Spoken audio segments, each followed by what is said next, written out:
You're watching Sri Lanka Today. Here we have an interview with Susantha Katugampala regarding the new immigration laws. My guest this morning is Don Susantha Katugampala, migration lawyer, who's going to tell us about the changes in skilled migration. Good morning and welcome to our program. Good morning, Derek. Susantha, tell us about these new changes in skilled migration.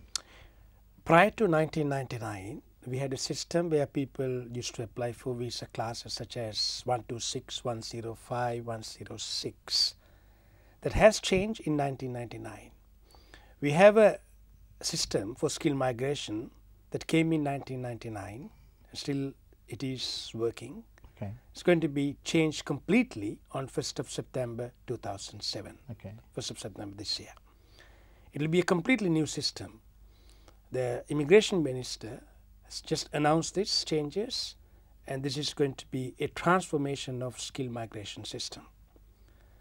The major changes going to be that increase of English requirements and introducing work experience requirements for overseas students who are applying for skilled migration in Australia, and also work experience requirements for people who want to claim points for migration occupations in demand.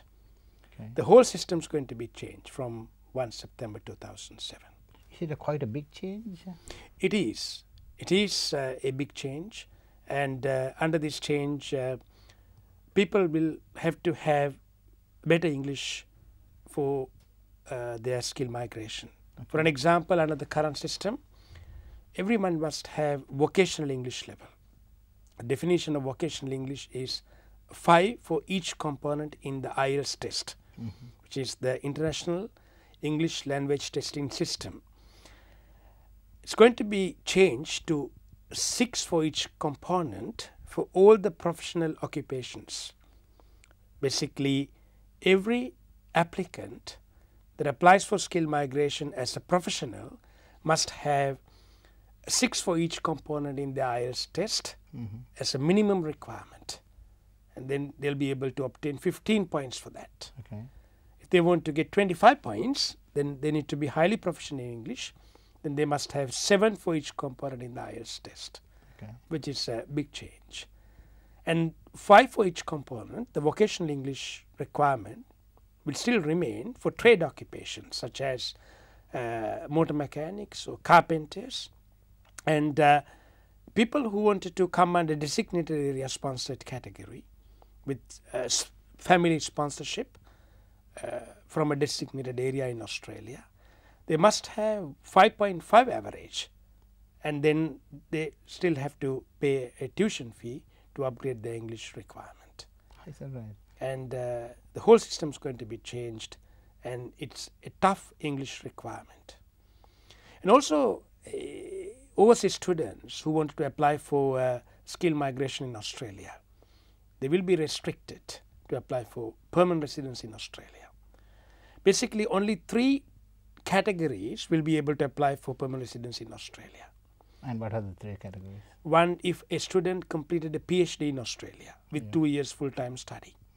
2, a student completed a bachelor's and master's in Australia together with 3 years full-time study. Then they'll be able to apply for permanent residence. 3, someone did 3 years study for a bachelor's with second upper honors degree. Then these people will be able to apply for PR, permanent residence. All the other students who are applying for permanent residence now with a diploma in cookery, commercial cookery, with 2 years minimum study, they won't be able to apply for permanent residence anymore. And they can only apply for a working visa for 18 months. And that working visa will allow them to work in Australia, live in Australia. And they'll have to work in the nominated skill occupation for 12 months prior to lodging a permanent residence application. Okay. After the 18 months, what happens? After the 18 months, they won't be able to extend it unless they meet the work experience requirements in Australia. So it's going to be tough. Yeah, I can just imagine. And also people will be able to claim points for model occupations. Model means migration occupations in demand. For an example, if your occupation is in demand, example accountant or cook, you're getting extra 15 points. Especially, there is a real benefit for overseas students who've completed a course in that particular areas.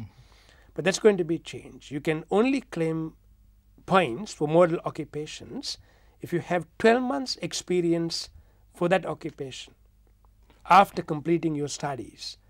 And unless you have that experience in Australia for overseas students, they won't be able to apply.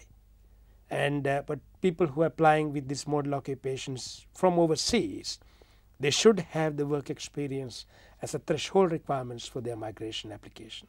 They should be able to get that points with the experience requirement. However, for overseas students, it will be a tough ask under the new system. Susantha, the people who are qualified, can they apply before September this year? Of course, yes, Derek. If you apply prior to 1st September 2007, then you are assessed under the current system. If you file an application prior to that date, then you are covered under the current system. You may qualify under the current system.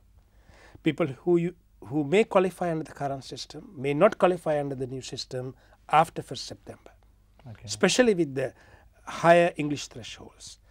And we got this in February 2007. These are the proposed changes, and this has been announced first week of April. So basically April, May, June, July, August. The minister has given 5 months notice for people who wanted to apply for permanent residence under the current system to get the act together and make these applications quickly. And then if you do that prior to the changes, you are assessed under the current system. But after that, it will be the new system. And under the current system, there are 15 visa subclasses under skilled migration. It's going to be streamlined to 8 visa subclasses. Basically, they want to streamline things. There's a skill demand in the country, skill shortage in the country. And I've listened to the ABC News on the way to this interview when they say that there are many jobs that can't be filled in this country, in a skill such as accountants and tradespeople. And they want to bring people from overseas. And the government has announced that very clearly. And the government is promoting, canvassing the skill shortage. However, Australian government is very determined to get quality skilled migrants. Therefore, they increasing the thresholds to get, in order to get quality, best skilled migrants to this country, to achieve the best economic benefit to this country. That's the whole idea and objective. Finally, what's the advice you can give our viewers? If you think that you qualify for skilled migration under the current system, get your act together, get your application in prior to these changes, because the new changes will be tough. That's the only advice, best advice I can give you. But before you lodge your application, you're going to make an objective assessment that you're going to qualify.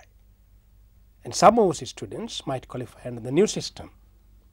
And so you decide what's the best for you.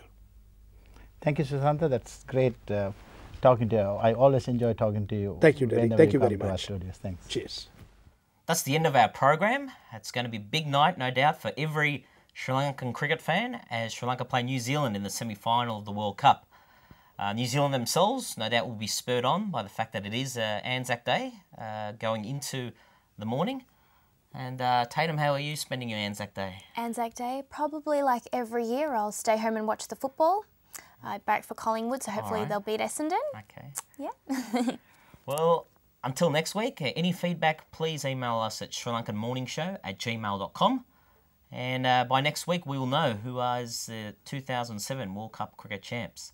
So until then, thanks for your time.